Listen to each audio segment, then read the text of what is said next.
shepherds on the night horse starting on the way to Bethlehem. Far away I heard a shepherd boy crying on the way to Bethlehem. Angels roll the stairs and dance and sing for joy that Christ the King is come to bring us peace on earth and His light in Bethlehem. Tell me, shepherd boy, piping tunes so merrily on the way to Bethlehem. You will hear your tunes on these fields so lonely on the way to Bethlehem. Angels roll the stairs and dance and sing for joy that Christ the King is come to bring us peace on earth and His light in Bethlehem.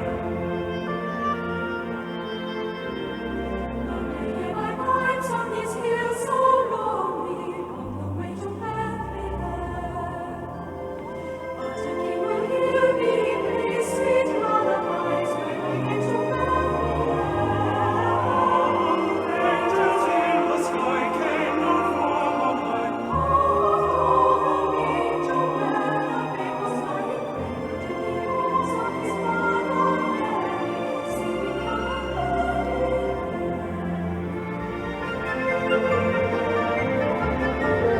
Where is this new king, shepherd boy, piping merrily? Is he there at Bethlehem? I will find him soon by the star shining brightly In the sky of Bethlehem.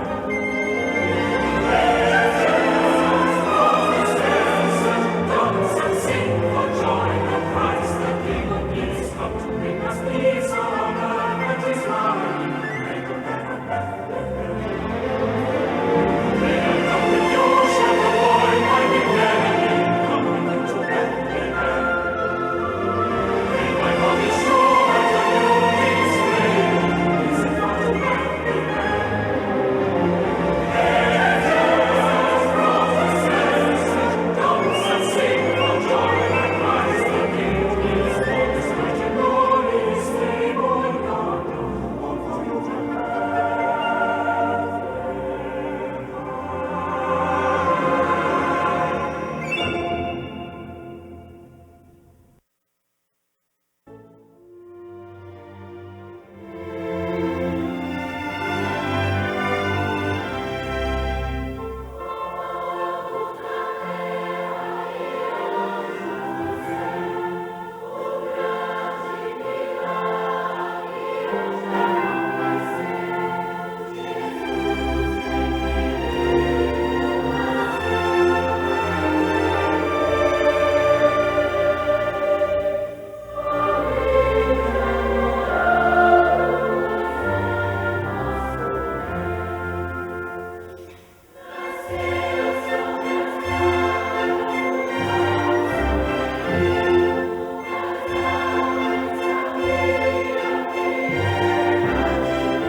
Hark how the bells, sweet silver bells, all seem to say, throw cares away. Christmas is here, bringing good cheer to young and old, meek and the bold. Ding dong, that is their song, with joyful ring or caroling. One seems to hear words of good cheer from everywhere, filling the air. Oh, how they bound, praising the sound, God in the dead, telling their tale.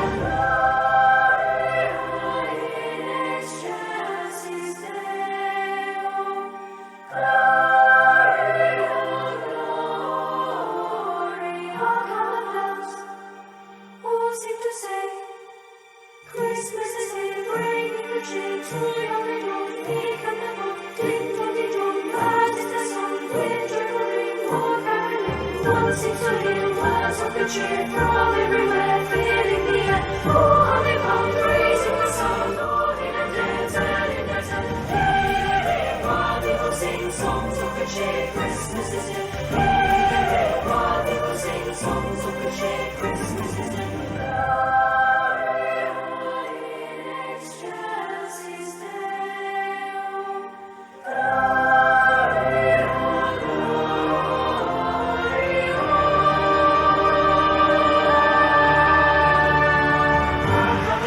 All seem to say Christmas is here, bringing good cheer. One seems to hear words of good cheer from everywhere, filling the air. Oh, how they run, raising the sound, joining the tale, telling their tale. Hey, hey, hey, while people sing songs of good cheer, Christmas is here. Hey, hey, hey, while people sing songs of good cheer, Christmas is here. Hark how the bells all seem to say Christmas is here, bringing good cheer. One seems to hear words of good cheer from everywhere, filling the air. Oh, how they run, raising the sound, joining the tale, telling their tale. Hey, hey, hey, while people sing songs of good cheer, Christmas is here. Hey, hey, hey, while people sing songs of good cheer, Christmas is here. Merry, merry, merry Christmas. Merry, merry, merry, merry Christmas. All will be said, all without end, measure to everyone.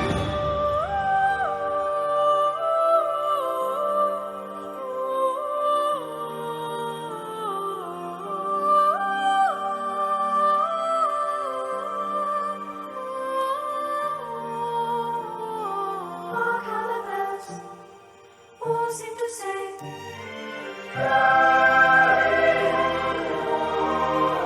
Gloria. Ding dong, ding dong. That is their song.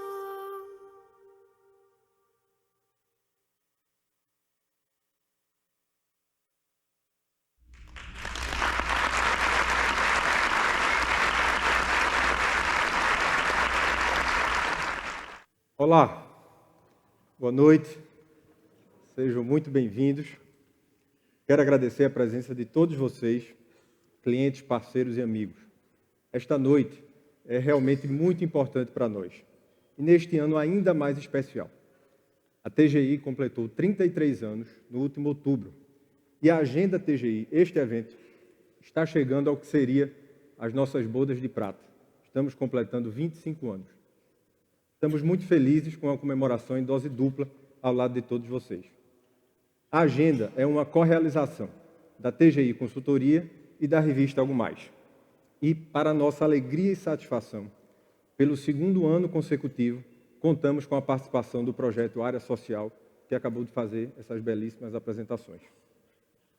Nesta 22ª edição da Agenda TGI, mais um ano aqui no Teatro Rio Mar, teremos a tradicionalíssima e esperada apresentação anual do sócio fundador da TGI, Francisco Cunha, que vai trazer uma retrospectiva dos assuntos mais relevantes de 2023 e também, acho que é a parte mais fácil, abordar as projeções e perspectivas para 2024. Sobretudo nos aspectos econômicos e políticos para o mundo, para o Brasil, para Pernambuco e também para o Recife. Ao longo da noite, vocês também poderão acompanhar as apresentações artísticas do projeto Área Social, abordando o espírito do Natal com música e dança. É com grande entusiasmo que reforçamos que o Área Social é responsável, por meio da arte e da cultura, pela transformação de muitas vidas. Uma instituição sem fins lucrativos que atende a mais de 400 crianças e jovens em situação de vulnerabilidade social. O musical natalino tem direção-geral da fundadora Cecília Brenan, direção musical da maestrina e vice-presidente do projeto, Rosiméria Oliveira, que, inclusive, agora, recentemente, foi a primeira mulher em 73 anos a reger a Orquestra Sinfônica do Recife. A produção do Área Social conta com cerca de 30 integrantes, entre bailarinos e solistas, formados pelo projeto, em meio ao canto e à dança, sob a direção artística e coreografia de Ana Emília Freire.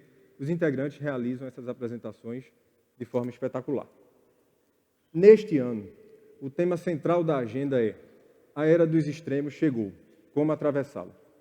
Quando definimos esse tema, lembrei imediatamente do poeta Altino Caixeta de Castro, conhecido como Leão de Formosa, quando disse: aperfeiçoa-te na arte de escutar. Só quem ouviu o rio pode ouvir o mar. Inspirado pelo poema, exercitando a escuta, a reflexão e evitando o risco do aprisionamento dos extremos, quero agradecer mais uma vez imensamente a presença de todos vocês e convidar agora Francisco para dar início à sua apresentação. Uma excelente noite, boas reflexões e um ótimo evento. Boa noite. Eu faço minhas as palavras ditas por Fábio para expressar o contentamento, a alegria de estar realizando essa apresentação pela 25ª vez. Nas entrevistas anteriores ao evento, um repórter me perguntou se as projeções tinham sido acertadas nesses 25 anos. Eu disse, bom, eu não sei direito, mas o que eu posso dizer é que não deve ter sido muito desacertada, porque senão a gente não tinha chegado à 25ª apresentação. Inclusive porque esse num país onde o ex-ministro Pedro Malan chegou a dizer que até o passado era incerto, é uma tentativa sempre obstinada de tentar antecipar qualquer tendência, mas ao longo desses anos a gente vem tentando. Bom, isso que a gente faz todo ano é resultado do trabalho que a gente faz durante o ano, né? Porque como a nossa atividade é prestar consultoria, planejamento, formulação de cenários aos clientes, a gente vai produzindo conteúdos, vai fazendo pesquisas e no final do ano faz essa consolidação. Aliás, nos 2 últimos anos a gente tem conseguido fazer isso a cada mês. Inclusive, eu convido todos e todas a cada mês a gente anuncia isso, fazendo apresentações por videoconferência e antecipamos alguns desses conteúdos.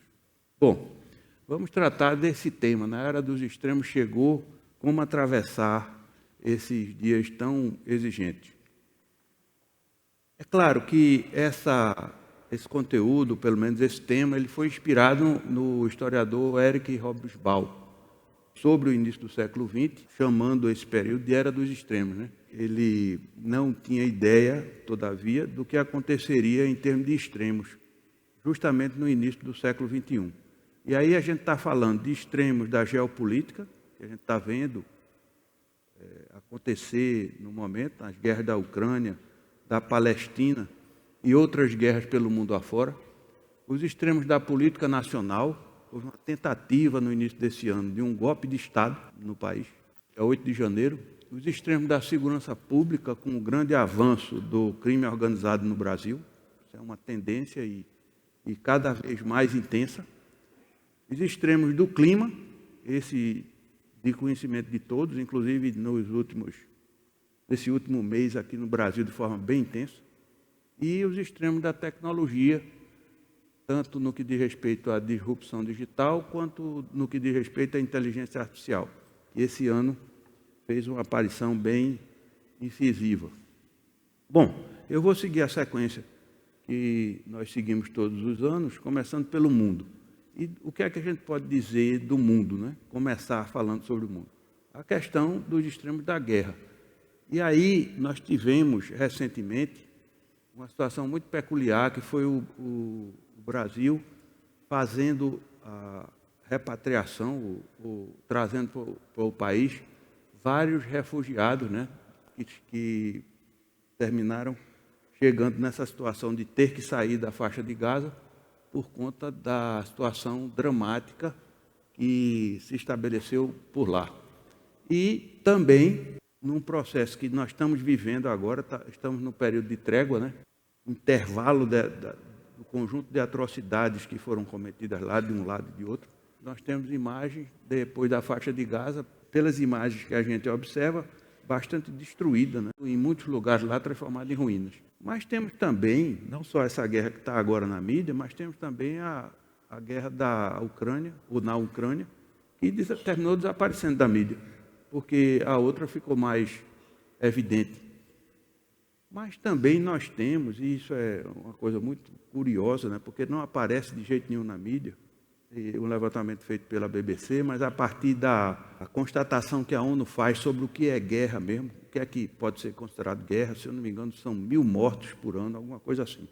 São as grandes guerras em curso que chamam menos a atenção do mundo. Nós temos em Burkina Faso, desde 2016, nós temos no Sudão, quase 6 milhões de pessoas tiveram que deixar suas casas desde abril. Em Mianmar, golpe militar em 2021 e consequente repressão a protestos de oposição, violência. Na Somália, conflitos entre força do governo e o grupo islâmico Al-Shabaab, aliado à Al-Qaeda, recrudesceram desde os anos 2000. Está lá, desde os anos 2000. Intensificada a disputa bélica. Iêmen, guerra civil entre rebeldes apoiados pelo Irã. Bom, isso está em curso. Isso está acontecendo. Nesse exato momento está acontecendo isso. E a gente sabe muito pouco. Então, são extremos que eu estou chamando de extremos da geopolítica. Mas nós temos também outros extremos de polarização. China e os Estados Unidos. Essa aqui numa rara fotografia em que o líder chinês está rindo, porque normalmente ele aparece nas fotografias com a cara bem fechada. Então, os dois estão rindo aqui, mas ele fez uma declaração que vale a pena destacar, que é a seguinte: em reunião com Biden, Xi Jinping diz que o planeta é grande o suficiente para os Estados Unidos e a China. Os presidentes realizaram um encontro na Califórnia na quarta-feira, dia 15. O que é que ele está querendo dizer com isso? Quer dizer, sinalizando com isso. Nós podemos dizer que estamos numa situação de uma Guerra Fria 2.0. Aquela Guerra Fria tradicional dos anos 60, pós-guerra, né? Pós a Segunda Guerra, entre Estados Unidos e a União Soviética, essa já passou, era 1.0, e hoje nós estamos vivendo, segundo esse autor aí, uma Guerra Fria 2.0, na qual os polos são a China e os Estados Unidos. E como Xi Jinping diz, com o planeta grande o suficiente para caber os dois. Mas não só estão os dois nessa história. A China, por exemplo, ela tem uma disputa regional com a Índia, e a Índia, em alguns aspectos, inclusive, começa a chegar perto da China. A Índia já ultrapassou a China em população e se aproxima em renda per capita. Está aqui o gráfico. Cruzou a quantidade de população ali por volta de 1 bilhão e 500 milhões de habitantes nesse ano, e a renda per capita vem se aproximando. A renda per capita da Índia vem se aproximando da China.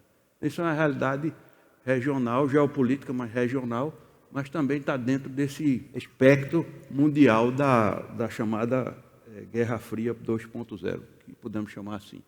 Mas tem outro aspecto também importante de destacar, que é, nos Estados Unidos, o fantasma de Trump reaparece. E reaparece porque aconteceu uma coisa que a gente que acompanhava o que estava ocorrendo lá, na disputa pela presidência, da última disputa pela presidência, Biden ganhou, mas parecia que ele tinha ganho, mas tinha começado a abrir o caminho para a vice-presidente. No entanto, como a gente vê agora, a vice-presidente desapareceu do cenário. Raramente ela aparece. Nos últimos tempos, quase nunca. Pelo menos eu não havia. Então, a pergunta que não quer calar é essa aqui. Cadê Câmara?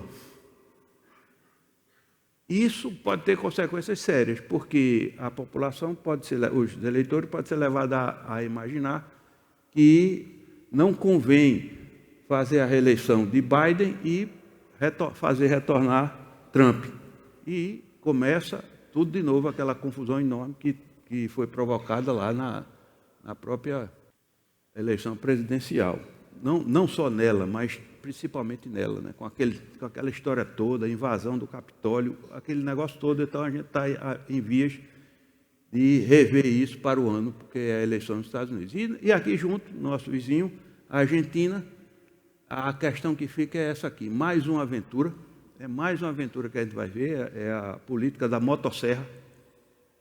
É claro que já mudou, não é exatamente a motosserra, talvez seja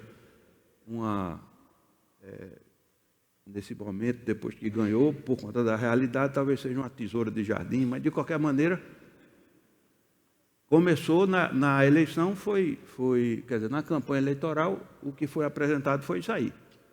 Será que é mais uma aventura? Será que a gente vai passar por mais um período de provação? Bom, isso é o que a gente pode falar em linhas gerais do mundo e podemos entrar no Brasil. No Brasil, nós começamos o ano, no dia 1º de janeiro, com a posse do governo eleito e fez uma posse, uma subida da rampa não tradicional, né, com a diversidade. Inclusive, eu gosto muito dessa charge de Miguel.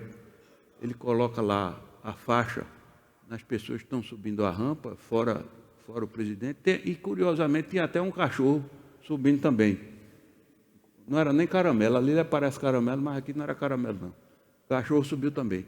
E um acontecimento que chamou a atenção pelo inusitado e pelo fato de que simbolizava que a nação estava subindo a rampa, etc. Todavia, uma semana depois, eu estava lá assistindo a televisão depois do almoço em casa, no sacrossanto recesso do lar, como se dizia antigamente.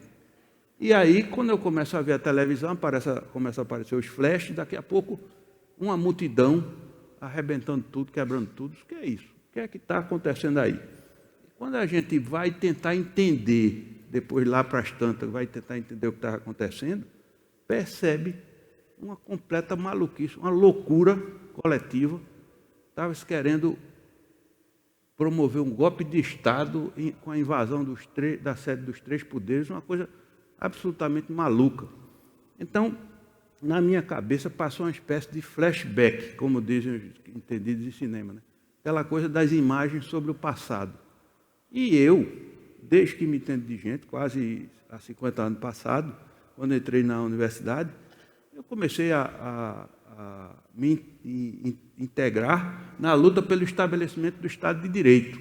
Quer dizer, a gente enfrentava a polícia como estudante, mas para estabelecer a democracia. Aliás, é bom fazer uma ressalva.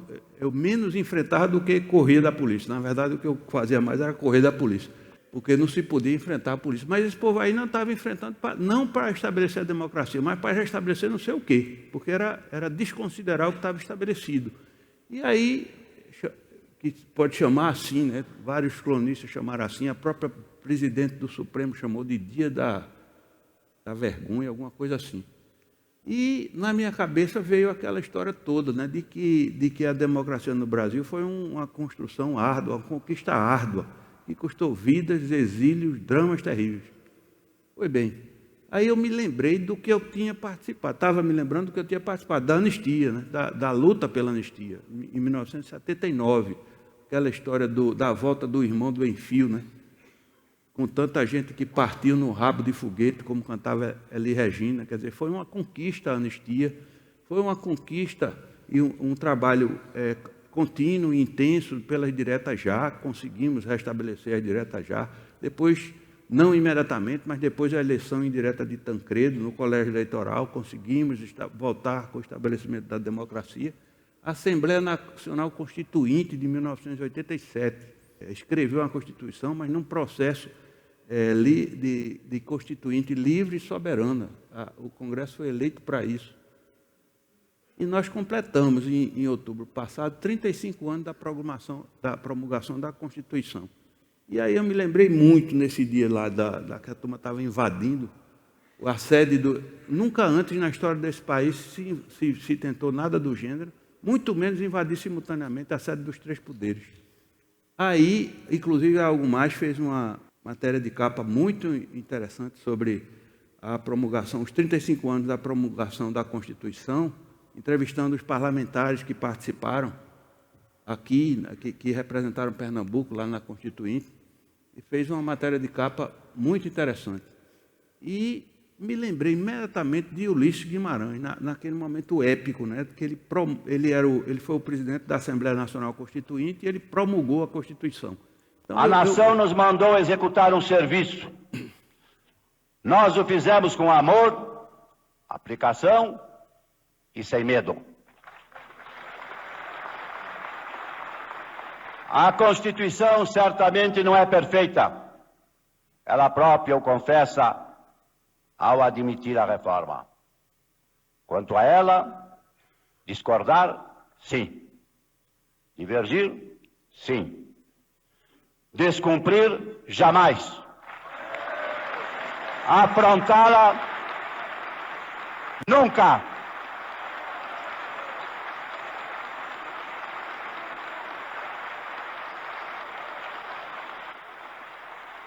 Traidor da Constituição é traidor da pátria. Conhecemos. Traidor da Constituição é traidor da pátria. Conhecemos o caminho maldito. Rasgar a Constituição. Trancar as portas do Parlamento. Garrotear a liberdade. Mandar os patriotas para a cadeia, o exílio e o cemitério.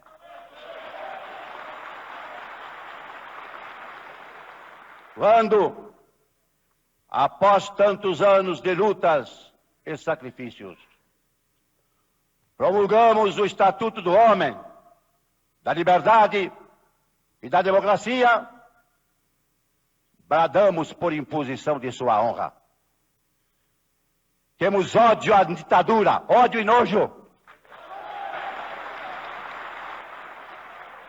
Amaldiçoamos a tirania, onde quer que ela desgrace homens e nações, principalmente na América Latina.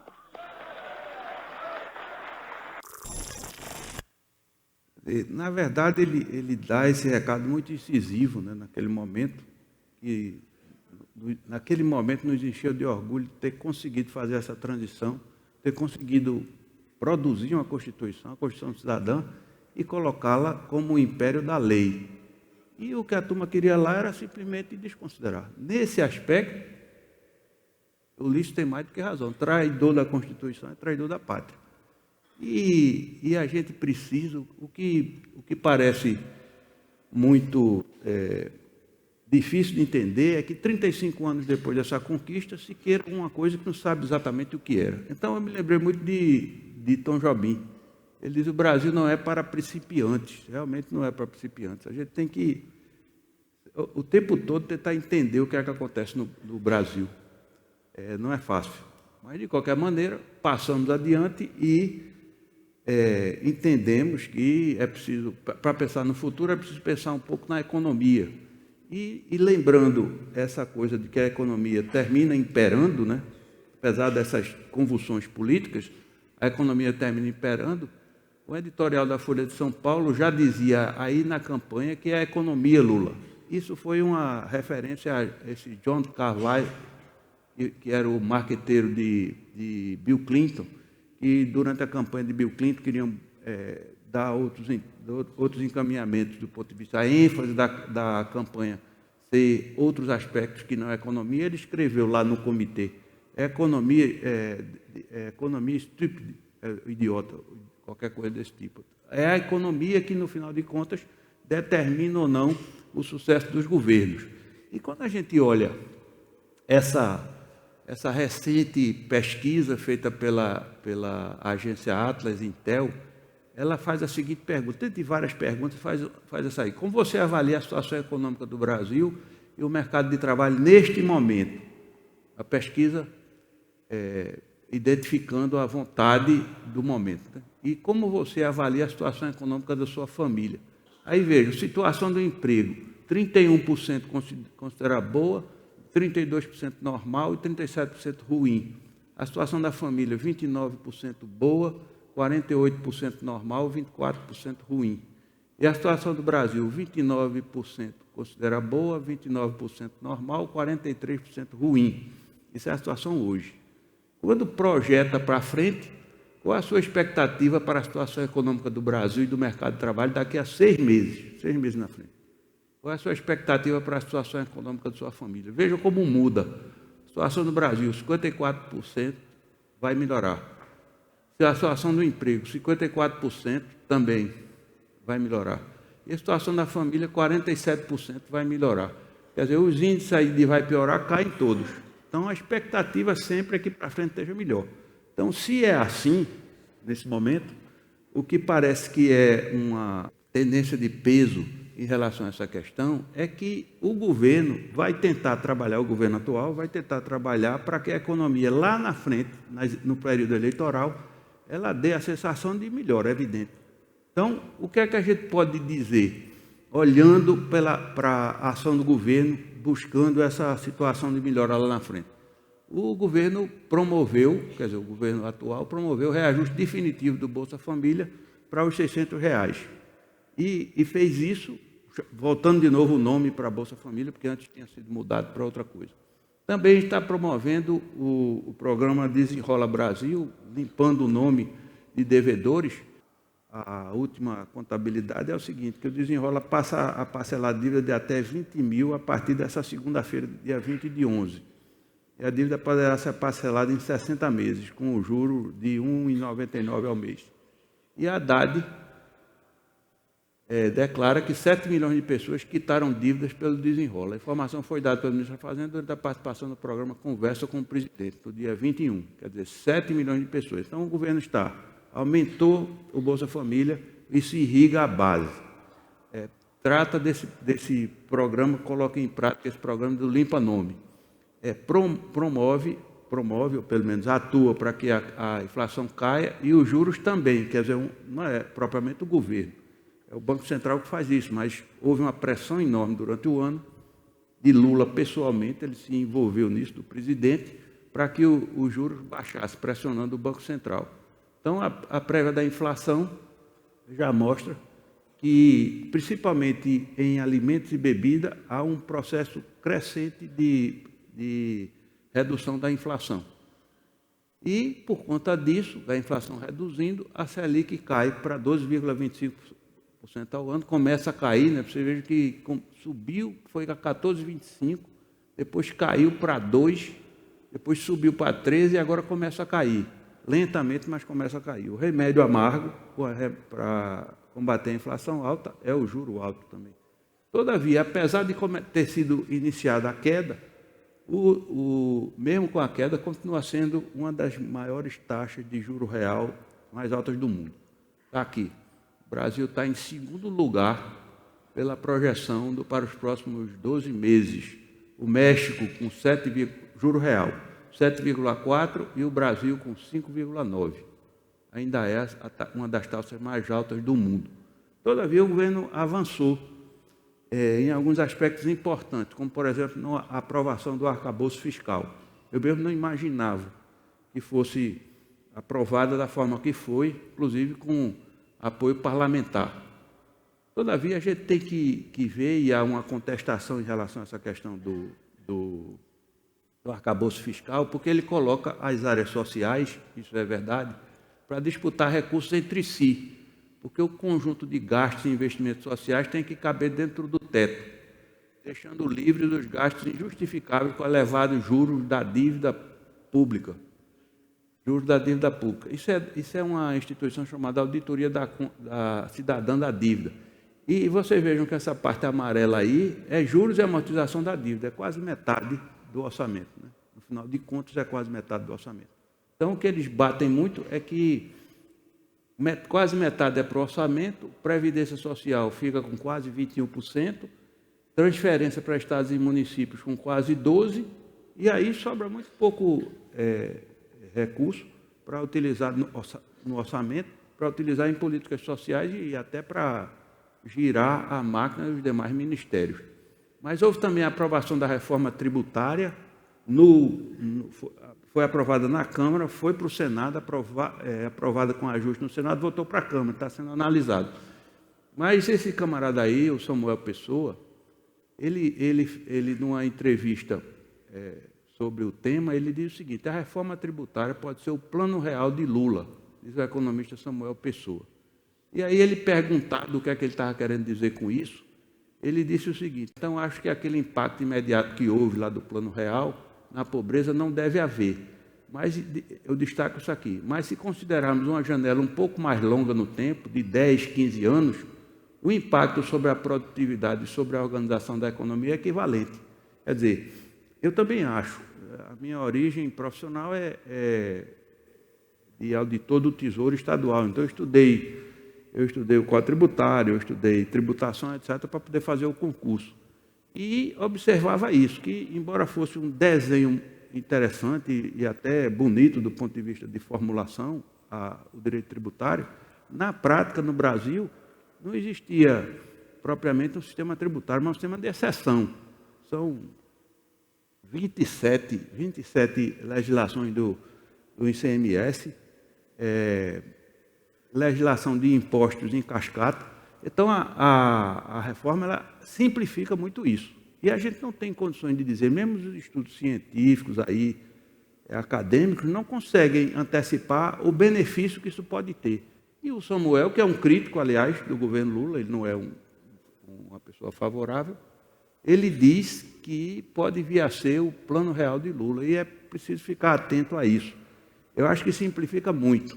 Eu me recusei a ler o projeto porque modifica tanto que toda vez que você lê depois tem uma outra modificação, fica perdendo tempo. Mas assim que for publicado, eu prometo ler. E acho que, pelo menos o que a gente vê até agora, é que só é um avanço importante do ponto de vista de simplificação. Também se verifica no período do governo Lula 3 a queda da taxa do desemprego. E a gente vê aqui, ó, chegou lá no máximo lá em 14 de março de 21 e começa a cair. No governo Lula já começa a cair, está em 7,7. E o que é interessante é que o desemprego cai mais para quem tem ensino médio incompleto, ou seja, é nas camadas da população menos capacitada, o que é também uma característica desse movimento atual. Claro que tudo isso vem acompanhado, à semelhança do governo Lula I, do bom preço das commodities no mercado internacional e do bom desempenho da balança comercial em 2023. A balança comercial esse ano ela vai dar um saldo 100% maior do que o do ano passado. O governo prevê saldo recorde de 93 bilhões na balança comercial em 2023. O ano passado foi 45, alguma coisa por aí. Então, é claro que isso, eu ouço críticas ao governo atual dizendo o seguinte, mas Lula tem muita sorte.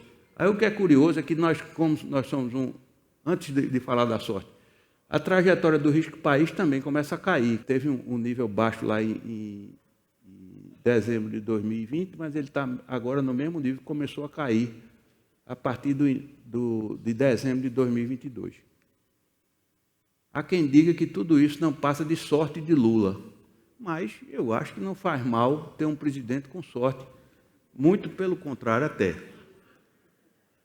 E aí começam os memes. Nós somos um país dos memes. Isso aí eu vou botar alguns memes aí, porque é um negócio impressionante. Você diz, qualquer coisa que acontece, logo já está na internet vários memes. Então, começou-se a divulgar isso aí. Nós precisamos de um presidente que tenha sorte. E o meme que apareceu mais foi isso aí. Lula dá sorte. E os correligionários dele aí manda para todo mundo, né? Manda para todo mundo, eu recebo lá no WhatsApp, vejo na internet. Sempre que ele vira presidente, a economia melhora por pura sorte. Feito esse destaque para a economia, a gente pode falar de outro tipo de extremo que no Brasil, que é gravíssimo, gravíssimo. É o extremo do crime. Nós temos o extremo do clima e o extremo do crime. O que é que eu estou chamando de extremo do crime?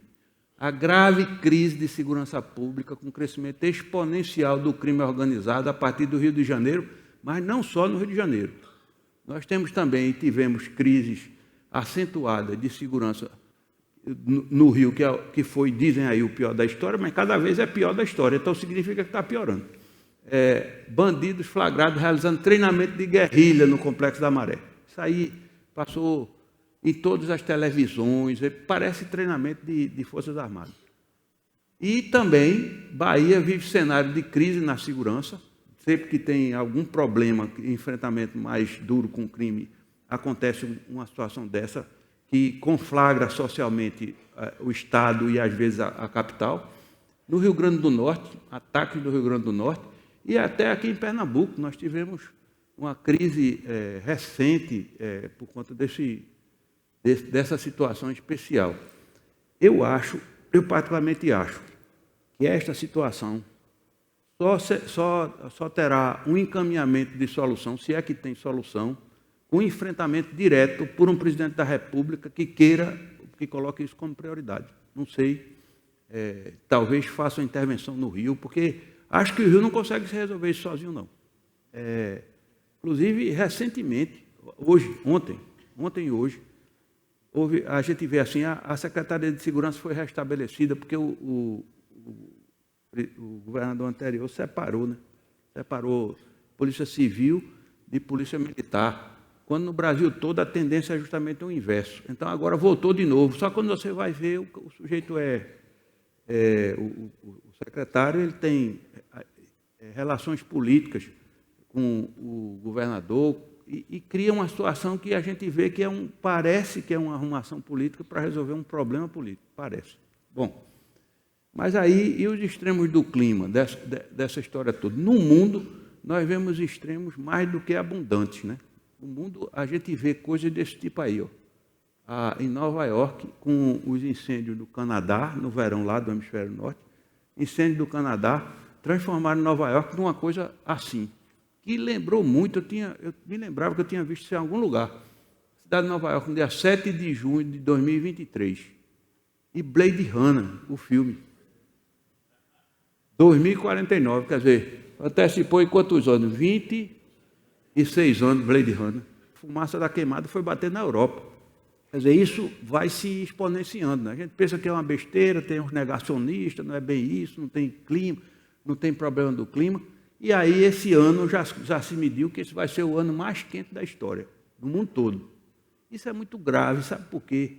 Porque calor mata mais do que frio. Na crise passada, na Europa, no verão passado, com a onda de calor que teve lá, morreram 60 mil idosos. Eu vou repetir, que pode parecer... Eu achei que não era verdade, fui pesquisar, 60 mil idosos morreram na Europa no ano passado, de calor. Então, isso é muito sério. E o secretário-geral da ONU, o português, ele disse o seguinte: a era do aquecimento global acabou, a era da ebulição chegou. Quer dizer, ele está chamando da era da ebulição global. Isso é ainda mais grave esse ano, porque os cientistas começaram a medir, descobriram que em novembro a temperatura teve uma anomalia de temperatura de aumento de 6,06 graus. Isso é muito sério, porque todos os estudos do painel do clima dizem o seguinte: o limiar da possibilidade de controle dessa história toda é se nós só subirmos 1,5 graus até o fim do século. 1,5. Então, já teve dia em que ficou marcado 2, aumento de temperatura. Então, se isso acontecer, a probabilidade de que se entre numa curva exponencial é muito grande. Todo mundo, todos os cientistas, todos os cálculos apontam para isso. A gente tem que diminuir a emissão de gases de efeito estufa para impedir que a temperatura passe de 1,5 graus. Agora, na COP28, em Dubai, curioso é que é em Dubai, no lugar onde produz petróleo lá, gases de efeito estufa à vontade. Vai ser feito lá e vai passar esse é um assunto que vai ter que ser revisto, porque ainda que a gente, que eu digo que tenha pessoas que contestam isso, já foi constatado que o aumento do nível do mar em 30 anos foi de 10 centímetros. O mar, em média, no mundo inteiro, já subiu em 30 anos 10 centímetros. Se isso exponencializa e chega a um ponto em que não se tenha controle, vai subir muito mais. E subindo muito mais, uma das cidades mais afetadas do mundo será o Recife. Bom, os efeitos econômicos já são dramáticos, como, por exemplo, no Panamá. Secaram os lagos lá de regulação. O lago Gatun secou, está aí. Já não pode mais. Diminuiu bastante a passagem de navio lá. Fizeram um canal enorme para passar grandes navios e ele está sem poder passar, está regulado porque não tem água. Bom, isso é no mundo. E no Brasil, alguns extremos simultâneos. Nós tivemos, meados do ano, deixa eu ver, foi em 22, aliás, nós tivemos alguma coisa como uma chuva em Bertioga. Uma chuva em Bertioga de 683 milímetros. 683 milímetros. É um terço da precipitação pluviométrica da cidade do Recife no ano inteiro. Num dia. Aí dissolveu tudo. Aquele negócio caiu o morro todo, aquele desastre todo. foi isso aí. E como vocês podem ver, isso acontece em outros locais. Ó. São Sebastião, 627, em Petrópolis, em 2022, 523, em Ilhabela, 337 e em Ubatuba, 335. Nós tivemos aqui 2 anos atrás uma precipitação, se eu não me engano, de 200 milímetros. E aconteceu as desgraças que aconteceram aqui. Então, isso aí é uma tabela de ocorrência, um gráfico de ocorrência de desastres naturais no Brasil. Em 1991, nós tínhamos 403 computados. E aqui, em 2022, 4.749. Não precisa maior evidência do que isso, de que, de fato, as condições estão mudando. E elas são exacerbadas pelo El Niño. O El Niño que está acontecendo agora, talvez seja o El Niño mais forte de todos os tempos. E o que é o El Niño? É um aquecimento fora do comum das águas do Pacífico no Equador. Chama de El Niño porque ele acontece no período natalino. E na costa do Peru, praticamente em todo o Equador. Ou seja, ele chega a inverter os ventos. A temperatura da água sobe e chega a inverter os ventos. Então, o desse ano é severíssimo. E o que é que ele faz? Ele aquece determinados locais e precipita, tira a água de um local e joga para outro. É o que acontece aqui no Brasil. Volume de chuva tende a ficar abaixo da média, com os efeitos do El Niño. Acontecer em todo o norte e nordeste, toda aquela região ali. Quente e úmido e menor risco de atraso da chuva entre a primavera e o verão. No centro-oeste, mais temperaturas acima da média no sudeste, principalmente no leste. E tendência de volume acima da média e maior risco de temporais na primavera. É o que está acontecendo.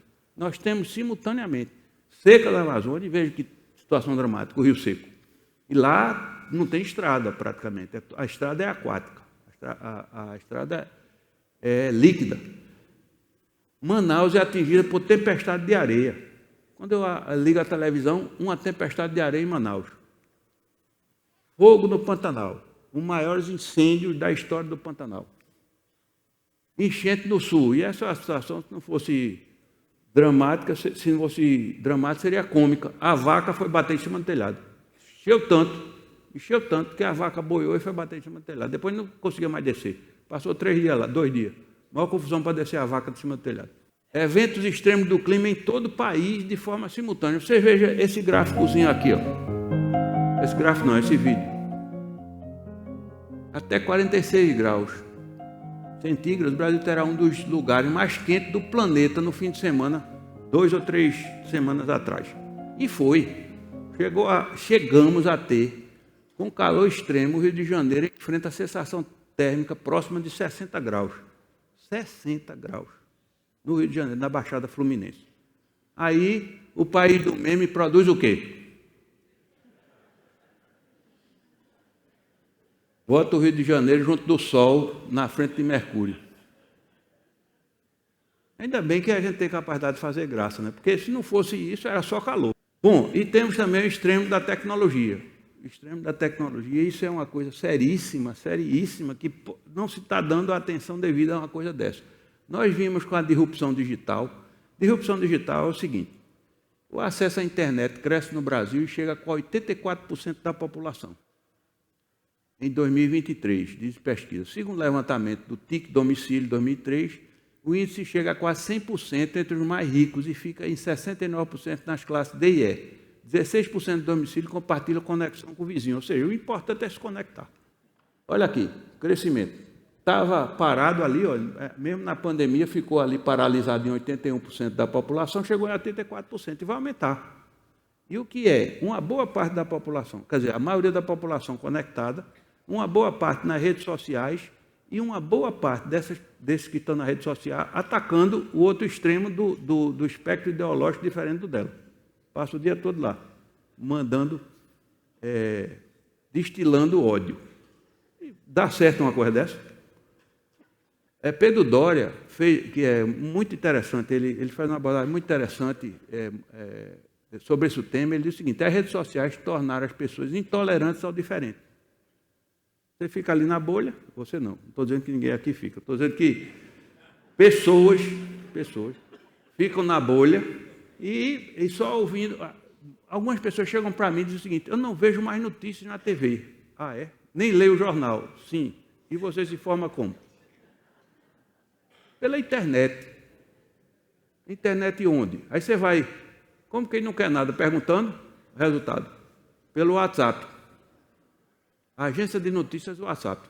Bom, inteligência artificial. E isso aqui é algo seríssimo, seríssimo. Por quê? Entre outras coisas. Eu cheguei a ver isso aqui, eu disse, danou-se. Lascou-se tudo. Era uma fake news, uma fake imagem. Botaram lá o Papa, olhos escuros, o bicho está estiloso, né? Era um casaco lá de uma grife italiana e vestiram o Papa assim. Também botaram, isso aí talvez seja materializando o desejo de milhões, ou milhares. E botaram ainda ele fazendo exercício na prisão. Quando essa apareceu, eu confesso que quando essa aqui apareceu, eu cheguei a pensar que era verdade. Fui atrás para ver, não era coisa nenhuma. Isso é tudo aí, e como essa tem milhares, tem Jesus Cristo com os apóstolos. Essa aqui, você vai dizer, bom, quem tem um mínimo de conhecimento vai dizer, não é possível isso. Bom, mas, veja mesmo, e isso aqui? Mona Lisa com Miguel Ângelo. Leonardo da Vinci, desculpa, com Leonardo da Vinci. Alguém vai dizer que é verdade. Não tinha nem câmera, não tinha nada, não existia nada disso, existia pincel. E aí nós temos que dar razão a Machado de Assis, que diz, o problema das citações na internet é que nunca sabemos se elas são verdadeiras. Esse meme aí é ótimo. Por quê? Nem o cara é Machado de Assis, é Monteiro Lobato. A data do nascimento de Machado de Assis, nada, não há nada disso. Evidentemente ele poderia ter dito isso. Mas vocês acreditam que tem gente que acredita? Agora, voltando para a realidade nua e crua. Tem um negócio chamado Copilot. Quem usa, isso é a revolução prometida no nosso dia a dia. Eu não sei se vai acontecer. Acho que vai. A Microsoft está prometendo isso. O que é o Copilot? É o seguinte, é o Office aberto, com todos os programas do Office, com um prompt de lado da inteligência artificial. Então você vai chegar, por exemplo, ali em cima, escrever no Copilot. Crie uma apresentação de 10 slides sobre esse texto que eu coloquei aqui dentro. Eu estava falando com o Daniel, que nos ajudou preparando a apresentação, ele disse, pronto, vai acabar o meu job. Eu disse, não, mas precisa de edição. Aí você descreve aqui, bota um texto, veja, pega um texto na internet qualquer, ou do próprio ChatGPT, pede lá um texto sobre alguma coisa, pega, joga aqui dentro do PowerPoint e pede para fazer. E sai ajustando. Não está bom esse não. Faça esse, faça aquele, ajuste aqui, ajuste acolá, daqui a pouco tem uma apresentação. Pois é, isso é que está ameaçando a nossa realidade. E veja, tem impactos tremendos sobre a realidade brasileira, mais tremendos ainda sobre a realidade de Pernambuco. Pernambuco, o que a gente pode dizer? Pernambuco ficou de fora da Transnordestina. Entre o Natal e o Ano Novo do ano passado, sumiu o trecho pernambucano da Transnordestina, da concessão. Isso feito na surdina. Isso feito de forma, eu diria que o que se fez com Pernambuco foi imoral. Imoral. E saiu uma propaganda na Globo News. Eu estava dormindo, fico dormindo às vezes na frente da televisão. Quando eu acordei, eu vejo esse mapa aqui, né? Está faltando alguma coisa nesse mapa. O que é isso? Aí fui tentar entender, era uma propaganda da TLMS, que é a empresa. Ela estava fazendo propaganda nacional, que tinha arrancado o trecho de Pernambuco.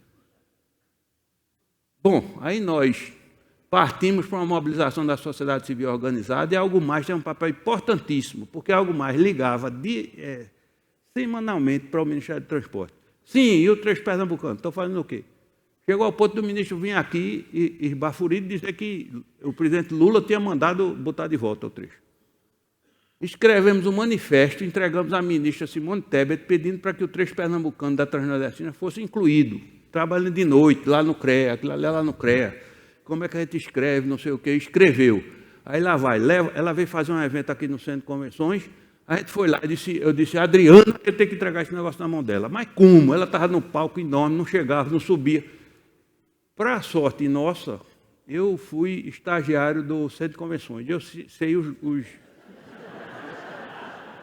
eu conheço os caminhos. Aí eu disse, Adriana, eu vou subir e vou tentar segurar ela lá na saída para ela não ir embora. Aí quando ela terminou tudo, ela já ia correndo, ela ia para outro canto, eu disse, ministra. Ela olhou para mim assim e disse, eu sou seu admirador desde criancinha.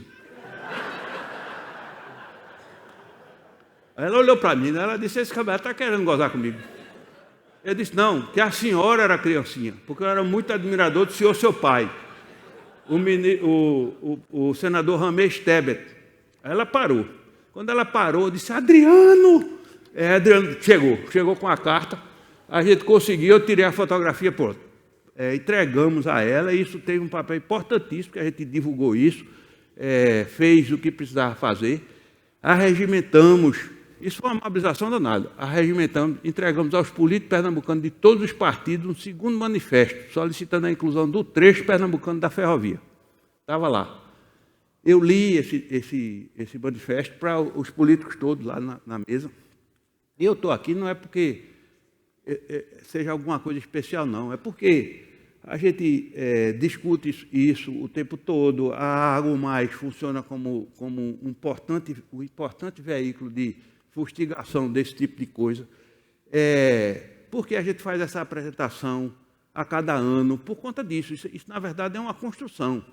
E terminando lá com a foto, né, a famosa foto. Pois bem, e aí conseguimos. Conseguimos por quê? No Recife, Alckmin reafirma que o trecho da Transnordestina até Suape vai ser executado com recurso do novo PAC. Ele diz textualmente, porto para crescer mais, tem que ter ferrovia. É fundamental essa integração ferroviária. Tivemos problemas na execução dessa obra, que é uma obra antiga. Mas o presidente Lula fez questão de dizer, vou fazer, nem que seja com recurso do Tesouro Federal. Bom, o vice-presidente está dizendo, a Transnordestina está incluída e vai ser executada de Salgueiro até o Porto de Suape, declarou o vice-presidente. Aí nós aplaudimos ele, e aí na saída eu disse, presidente, eu sou um admirador do senhor desde criancinha. Olha, eu acho que essa é o mote. Falar em criancinha, para o político, ele parou e disse, olha, antigamente a gente pedia autógrafo, hoje a gente tira selfie. Ele disse, pois não? Eu disse, pá, tirei a selfie lá e registrei o momento. Toda a mobilização, então, da recuperação do trecho pernambucano da Transnordestina partiu da convicção da sua importância capital para o Estado. Eu cheguei a escrever esse artigo aí, que Algo Mais publicou e repercutiu bastante. Sem a Transnordestina, a perda será tão grande quanto foi ficar sem Alagoas e a comarca do São Francisco. O que é que eu estou querendo dizer com isso? Hoje nós somos um Estado que foi historicamente muito penalizado, justamente pelo seu irreditismo, vítima de uma mutilação territorial sem similar na história do Brasil. Não existe nenhum país, nenhum Estado que tenha sofrido o que Pernambuco sofreu.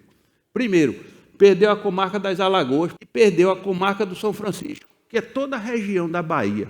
Toda a região, eu vou mostrar um mapa aqui sobre desertificação na Bahia. Toda a região da Bahia que tem plantação de grãos, do Matopiba, é a parte que era de Pernambuco. Nós perdemos isso.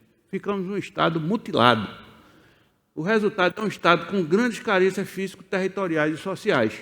Hoje, um estado pequeno e árido, com mais de 80% do seu território no semiárido nordestino, mais populoso do mundo, pobre em recursos naturais, mas ainda forte em recursos humanos, se bem que numa posição inferior à que ocupou no século XX, inclusive do ponto de vista político, com destaque nacional, e é socialmente frágil, com indicadores entre os piores do Brasil.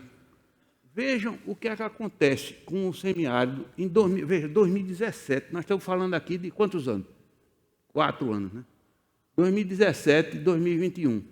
Aumentou, e aqui tem um mapa mostrando a área verde é aumento do semiárido.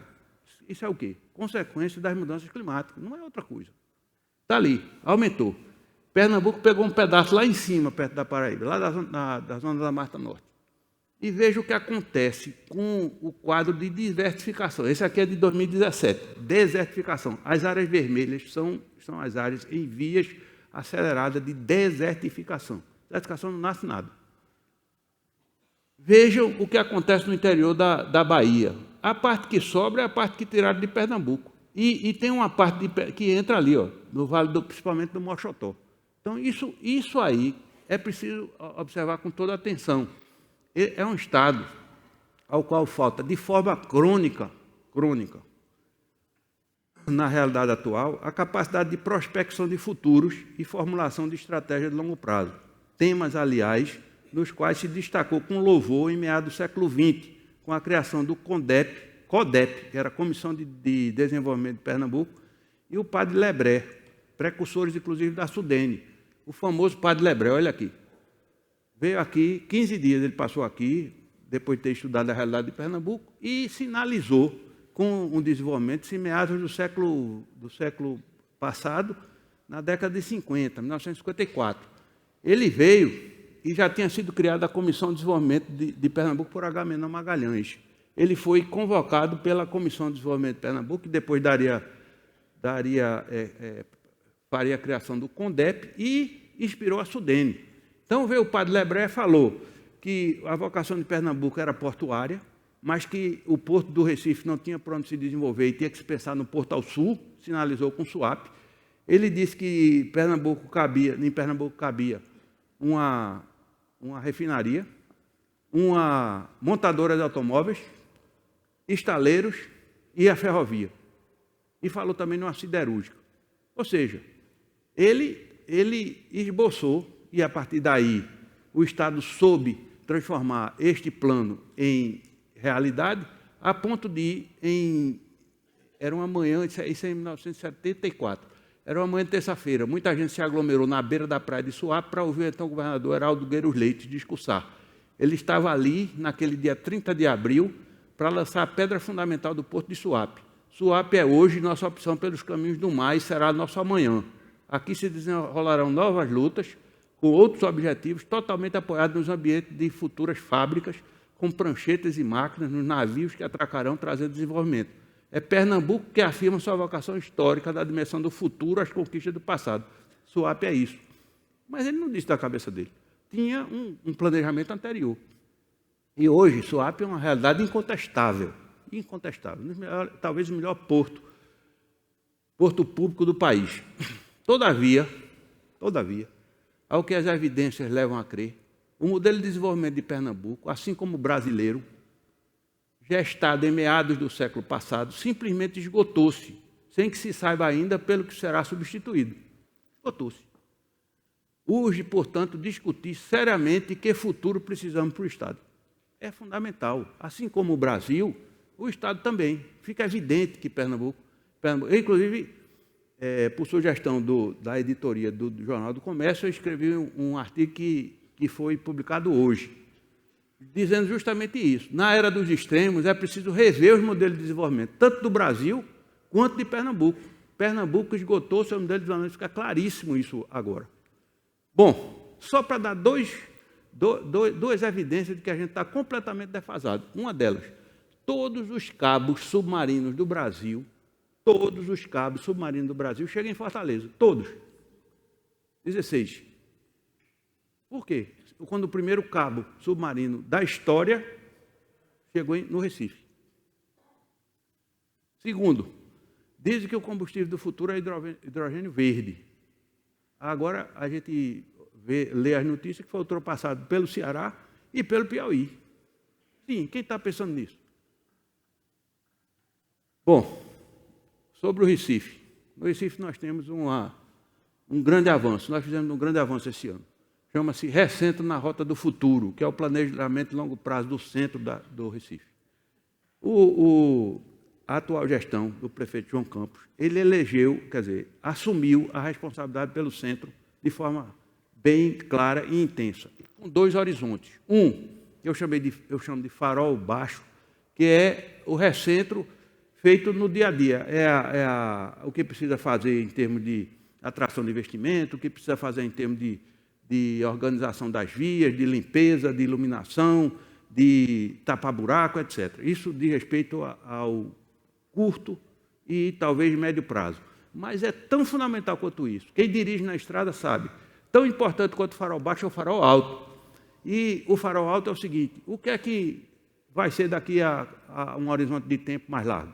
Levantar o farol. É o recente na Rota do Futuro. Foi bancado pela prefeitura e eu tive a oportunidade de... Botei aqui porque eu disse que era um dos dias mais importantes de minha vida.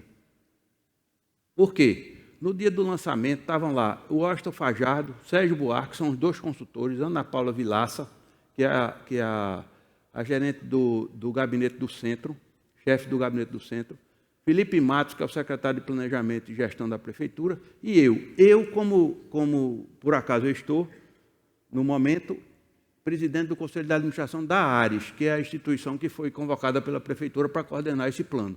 Então, qual é a ideia que no momento está presidindo isso aqui? É que o Recife, ele é uma espécie de quebra-cabeça desmontado. Ele foi atropelado por 2 realidades dramáticas. Na década de 50, ele foi atropelado pela imigração da população.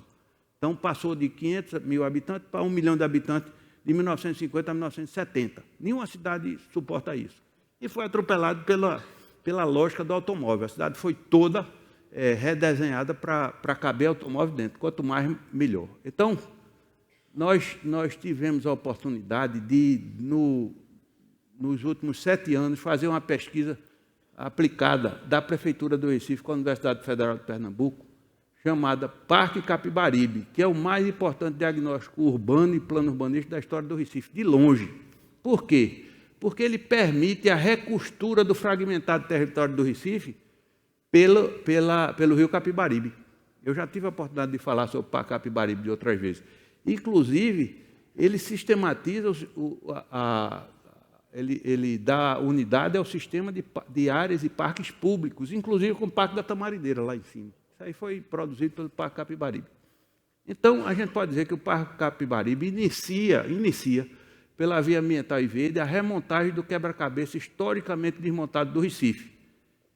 Isso do território do modo geral. Quando a gente vai para a Ilha de Antônio Vaz, que congrega os bairros de Santo Antônio, São José, Joana Bezerra e Cabanga, esse acidente geográfico aí, congrega esses bairros, então a gente... E uma parte dele é decadente, que é Santo Antônio de São José, e a outra parte é esquecida. A gente, quando passa ali no viaduto Joana Bezerra, a gente não tem a mínima ideia de que aquela parte que está do lado direito faz parte do centro, e faz. Pois bem, a Dantas Barreto funciona como uma espécie de...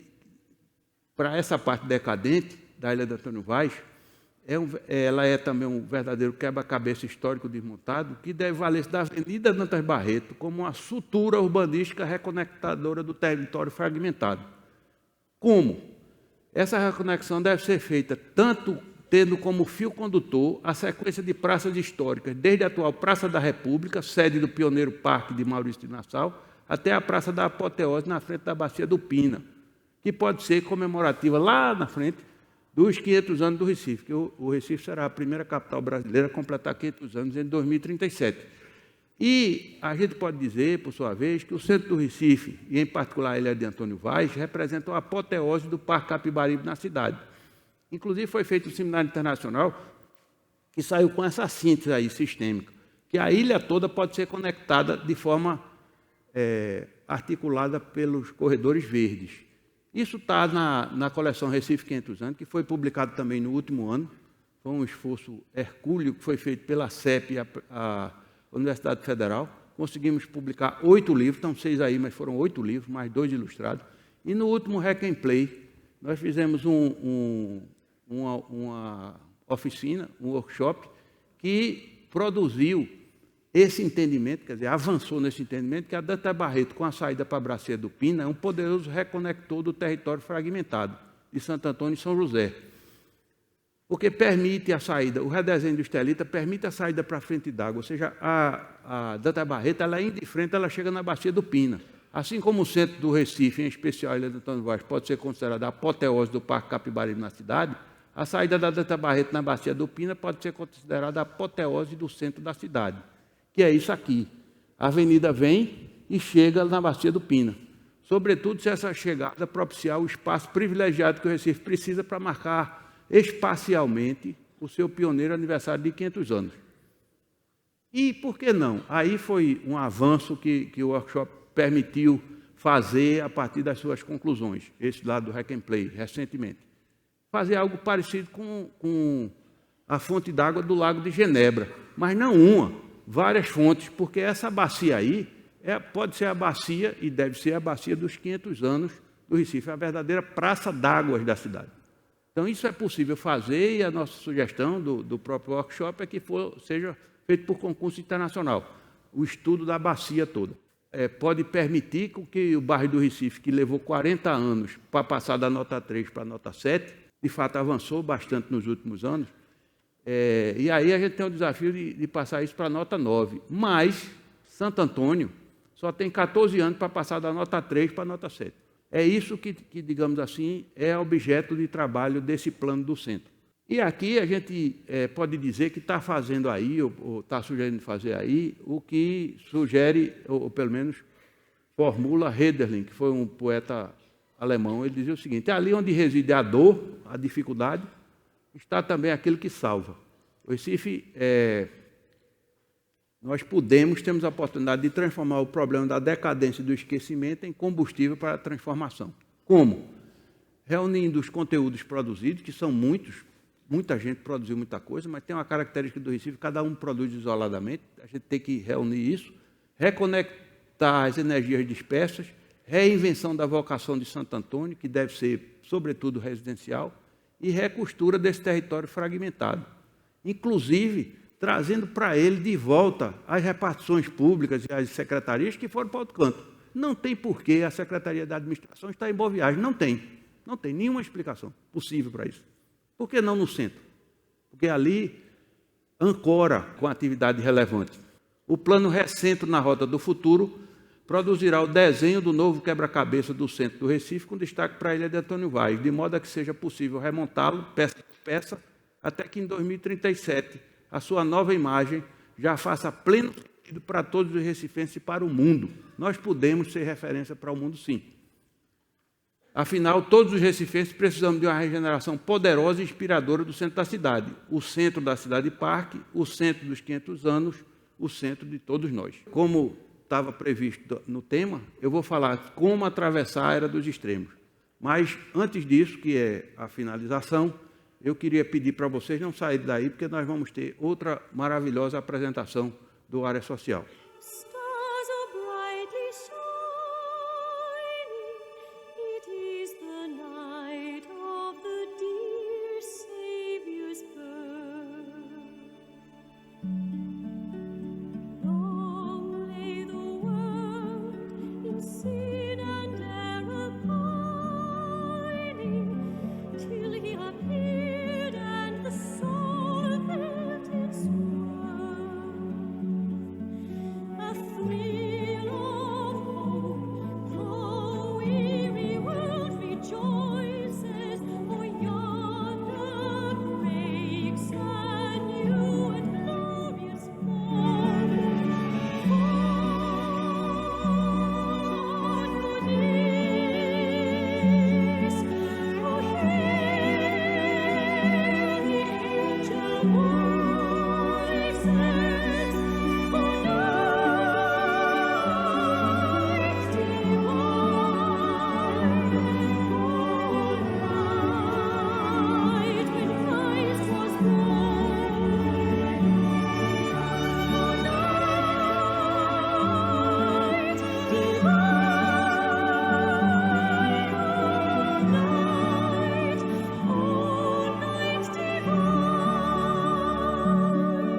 Bom, e como atravessar a era dos extremos? Segunda e última parte, e já partindo para a finalização. Para isso, eu penso que é importante alguma referência conceitual. E eu sugiro esse livro aí, Humanidade, uma história otimista do homem. Não que os outros que sejam um tanto quanto pessimistas, não vale a pena de ser lido, mas esse aí dá uma abordagem diferente. E esse camarada falou sobre o livro. Esse livro desmorona a visão cínica de que os humanos são inerentemente mesquinhos e egoístas, pintando o retrato da natureza humana que não apenas é edificante, como também mais acurado. O autor é um dos pensadores mais instigantes do nosso tempo. É um livro, e eu me surpreendi com ele. Também, outro livro importantíssimo é desse camarada aqui, Muhammad Yunus, que é o inventor, é prêmio Nobel da Paz, ele é inventor do conceito de microcrédito. Então, ele foi criador também do banco, ele escreve esse livro, recentemente lançado no Brasil, Um Mundo de 3 Zeros. A nova economia, zero pobreza, zero desemprego, zero emissões líquidas de carbono. Como vocês veem, tudo termina nessa nova era dos extremos, tratando da questão do enfrentamento dos extremos climáticos, né? E outro também importantíssimo saiu recentemente dos autores desse livro aqui, Como as Democracias Morrem, que é Como Salvar a Democracia. Importantíssimo. Claro que ele se refere, a maioria da abordagem dele é voltada para a realidade dos Estados Unidos, mas muito importante e muito bem-vindo. E no que diz respeito a essa confusão na qual nos metemos, do ponto de vista da política nacional, eu achei que era muito importante trazer de volta essa consideração de Paulo Mendes da Rocha, faleceu, infelizmente nos deixou em 2021. Ele foi o arquiteto, depois de Niemeyer, eu acho que foi o arquiteto brasileiro mais premiado no mundo. Ele diz o seguinte: eu não sei como um menino não tem aulas de urbanismo na escola. A cidade é tão importante quanto a língua. Eu diria que a cidade e a cidadania. Porque a impressão que me dá, quando eu vi, né, aquela confusão que se armou em Brasília, as pessoas não tinham a menor ideia do que estavam fazendo ali, ou tinham uma ideia completamente equivocada da realidade. Eu me lembrei de OSPB e de Organização Social e Política do Brasil, e tinha outro também, Estuda os Problemas Brasileiros, EPB, né? Ou seja, a gente estudou isso, eu estudei isso, tanto no fundamental quanto na universidade. Claro que tinha interesses ali do governo militar de incutir determinadas coisas meio esquisitas, mas, de qualquer forma, o entendimento era de que nós temos uma organização social e política que precisa ser observada e preservada. Talvez, e aí eu fui pesquisar, o Senado Nacional produziu um material interessantíssimo sobre a Constituição. Talvez a gente devesse colocar a Constituição como matéria obrigatória de todo o ensino fundamental, básico, fundamental e universitário. Por quê? Porque aquelas pessoas ali são completamente alheias ao que está acontecendo, ao que aconteceu no passado e o que está acontecendo no mundo. Quer dizer, pedindo coisa, contestando o resultado eleitoral, sacramentado pelas urnas, pela justiça eleitoral, pelo sistema judiciário, porque queria derrubar, sei lá o quê. Então, talvez estudar a Constituição. Eu acho que isso é uma coisa que devia ser olhada mais seriamente do ponto de vista do sistema educacional. Outra coisa, o Brasil, naquele modelo, os dois modelos decadentes, o modelo brasileiro e o modelo de Pernambuco, o modelo de desenvolvimento. O do Brasil já dá para ver, começa a se desenhar alguma coisa do tipo, esse cara é fundador do Fórum Econômico Mundial, esse cara é conceituadíssimo. O Brasil pode ser uma potência ecológica, diz o fundador do Fórum Mundial. Para o economista Klaus Schwab, o país pode influenciar a agenda de uma forma importante no nível internacional, mas ainda tem obstáculos econômicos, como baixo nível de investimento, etc. No ano passado, eu citei esse livro aqui, que, por sinal, eu volto a citar. É um livro importantíssimo, importantíssimo. bem ilustrado, bem documentado, etc. Mas tem outro mais atual que também merece ser tido e usado como referência. É esse gigante pela própria natureza. Liderança, além do ESG, na maior potência ecológica do mundo. O Brasil pode vir a ser a maior potência ecológica do mundo, pode vir a ser. Metade das emissões de gases de efeito estufa do Brasil são provenientes de queimadas. Se a queimada for zerada, metade a gente deixa de ser. A gente pode ser o primeiro país a zerar as emissões. E o Observatório do Clima produziu um documento interessantíssimo chamado Brasil 2045, construindo uma potência ambiental. Esse conceito de potência ambiental, potência ecológica, principalmente potência ambiental, ele vai se disseminando. Uma exposição no Museu do Amanhã. Potência ambiental, de novo, citando como potência ambiental, quer dizer, a floresta em pé. E eu recomendo também toda a atenção ao que esse cara diz. Esse é um dos maiores estudiosos brasileiros, maior autoridade brasileira em clima. Faz parte do IPCC, que é o painel das mudanças climáticas, Carlos Nobre. Ele diz o seguinte: para ajudar a salvar a Amazônia, precisamos criar um enorme pilar científico e tecnológico que incorpore o conhecimento milenar dos povos originários das comunidades locais, favorecendo a bioeconomia de saudáveis florestas em pé e de rios fluindo, além de contribuir para tornar a população da região de classe média de renda. Importantíssimo, né? Porque não se pode preservar, principalmente, todo aquele recurso ambiental com a população de baixíssima renda. Então, ele sugere estar trabalhando na criação do Instituto de Tecnologia da Amazônia, à semelhança do MIT, de Harvard, e também do Instituto de Tecnologia da Aeronáutica, do ITA.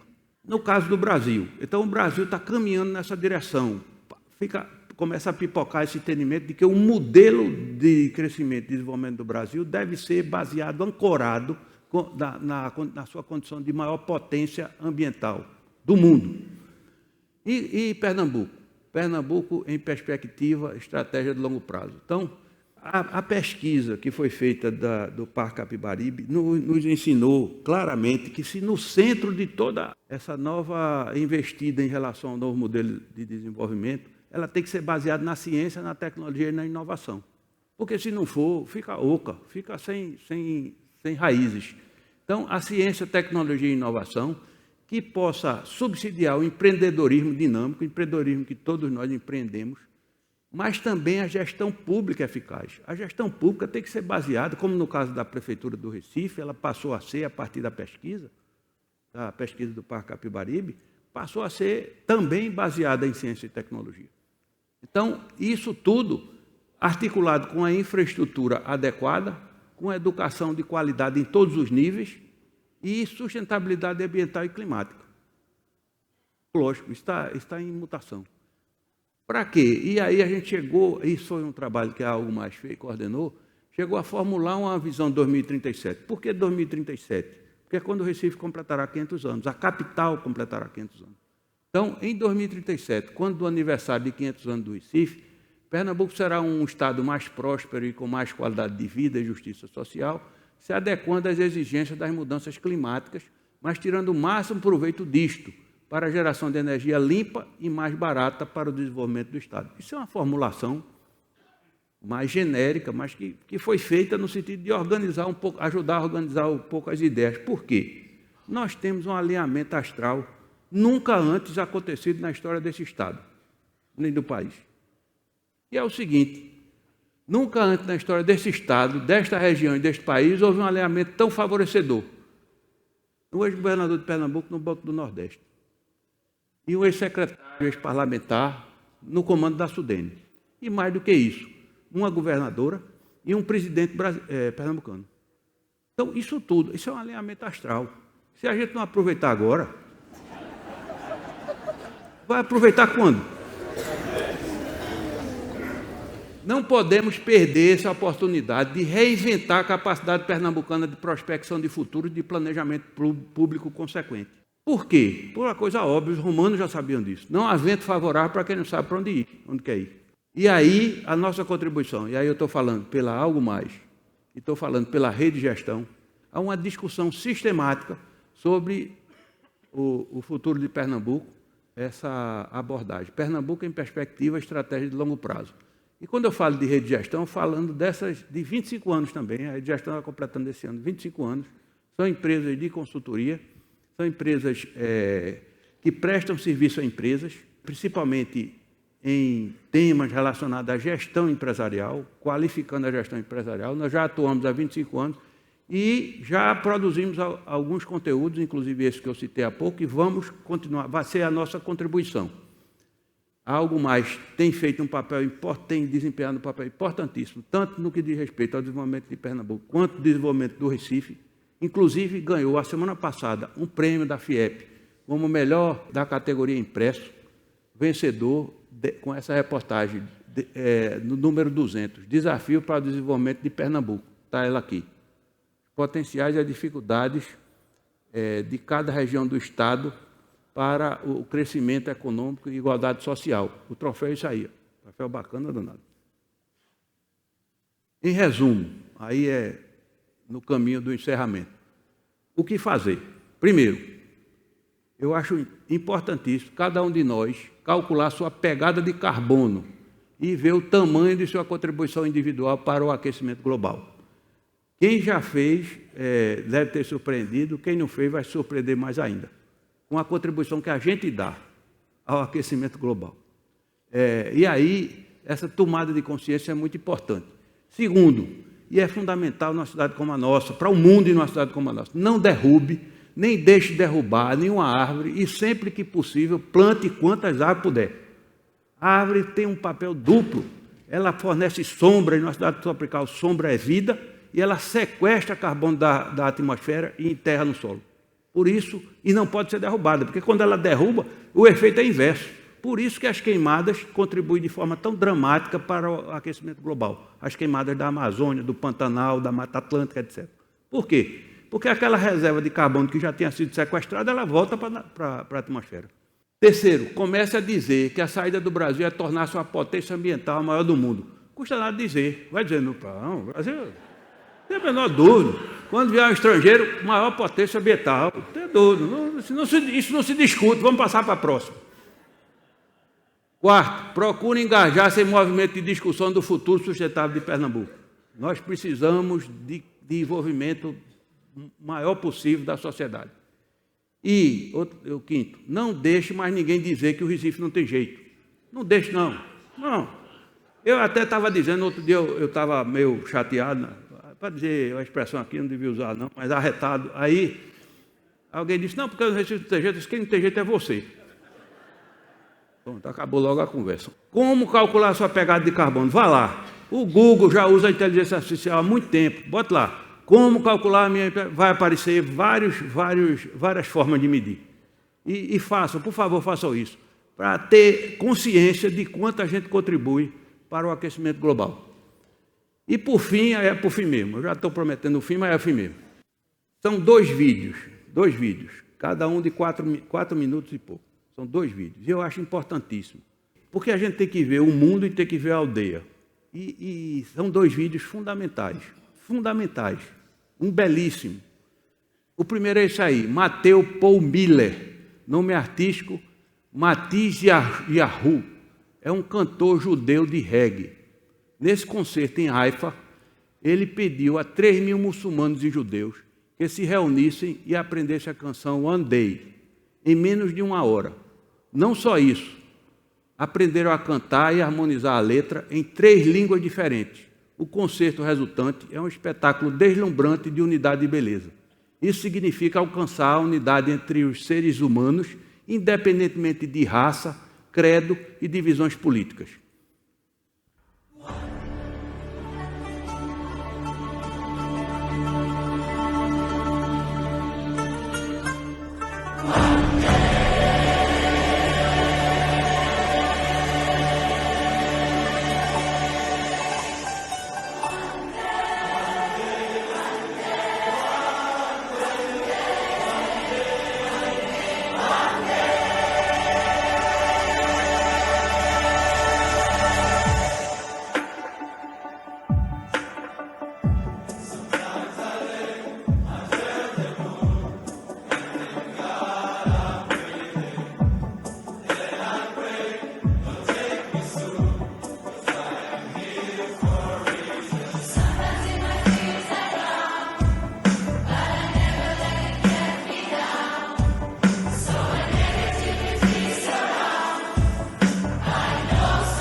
que guerra? No ano da graça de 2023, para que guerra? Isso é uma demonstração, para mim, cabal, do que Brizola dizia, um fracasso rotundo da ONU. A ONU foi que criou o Estado de Israel, mas ela, na criação do Estado de Israel, determinou que fosse criado um Estado palestino. Cadê o Estado palestino? E até hoje, essa situação dramática, como eu digo, no ano da graça de 2023, as atrocidades que a gente vê pela TV. Absurdo. Bom, sobre essa questão de mudar o mundo, que esse vídeo fala, Fernando Pessoa não disse, mas bem que poderia ter dito. Se querem mudar o mundo, começa pela tua aldeia. E aí eu vou pedir a atenção de vocês para essa coisa maravilhosa que a gente vai ver aqui. Eu não sei se Hans está aí. Hans está aí? Hans? Se está, se escondeu.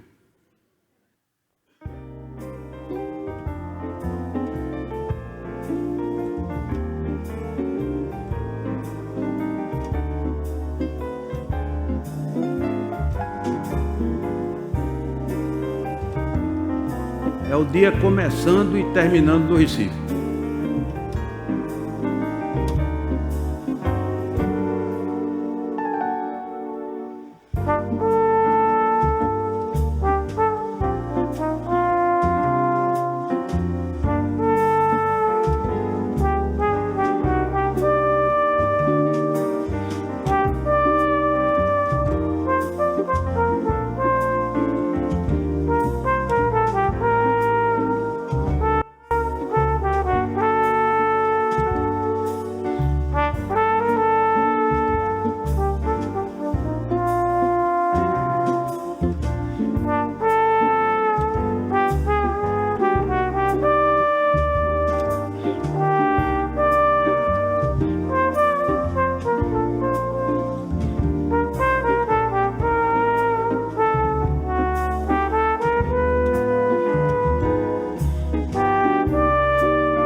Simões, essas palmas são para você. Você está escondido aí, pelo menos você ouviu.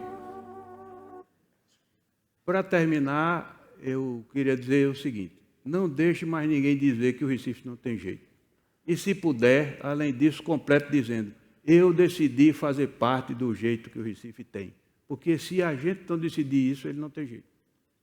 Bem, muito obrigado. Bom final de 2003. Em 2024, muita saúde, paz e ação por um mundo melhor, começando pelo Recife. Até breve.